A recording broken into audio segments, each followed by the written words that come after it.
Nathan Legare, listen, his stock has dropped the last couple of years in Pittsburgh Penguins organization, but if he's going to do stuff like that, he's going to get noticed. And honestly, that's not really normally a part of his game. That's not how he's been trying to play the game.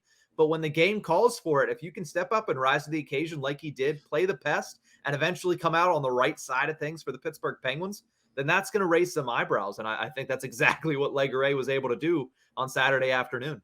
So another thing, if you ask a lot of people, what is this team missing? It is some girth. It is a little bit of body weight.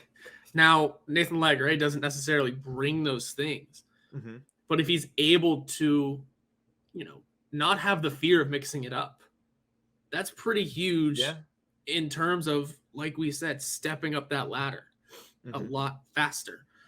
I spent like the last 20 minutes talking with Jeff Hathorn, so quite a few of my things are going to come from this. He said that the team is missing like that sort of, beefiness to be, big bodies moving people around.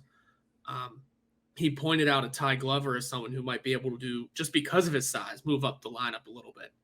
Or Corey Andonovsky, who, by the way, is Kenny Pickett's best friend. That's a good start. So there's ways for bigger bodies to move up quicker because it's something the Penguins need.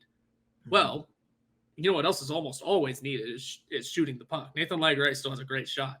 So if he can tack on a little bit of, like we're saying, a little bit of toughness, a little bit of body moving around the front, being a net front presence, stuff like that, he moves up because he's got both of the skills.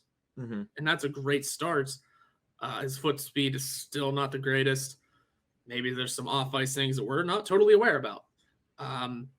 Anything, that, like I said, that we don't know could be getting in the way of this as well. But the fact that he's made a ton of noise himself in that game against a rival, no less.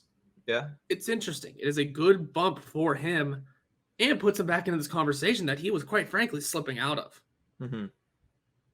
Yeah, no, he was slipping out of it. So was Poulin, but Poulin did something late last season to kind of restructure himself and reestablish himself in the eyes of a lot of people that watch the Penguins prospects.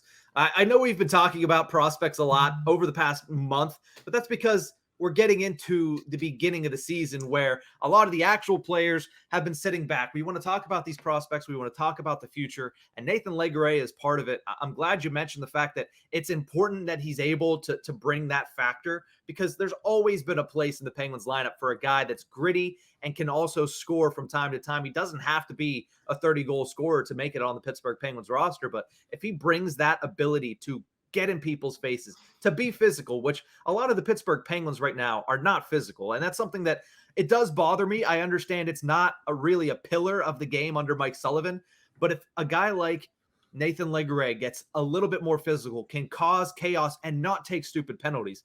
That's the thing. He was in the box a lot of that time. As long as you're taking somebody with you, I'm okay with it. But you always look back in history, Max Talbot was a guy that was in that same build. Same thing with Tom Kuhnhackl. Same thing with Patrick Hornqvist, but to a higher level when it comes to scoring goals. If Nathan Legare can shape his game like those guys, there's always going to be a spot for him at the NHL level. Now all that's left for him to do is make sure he gets to the point where it translates to that top tier.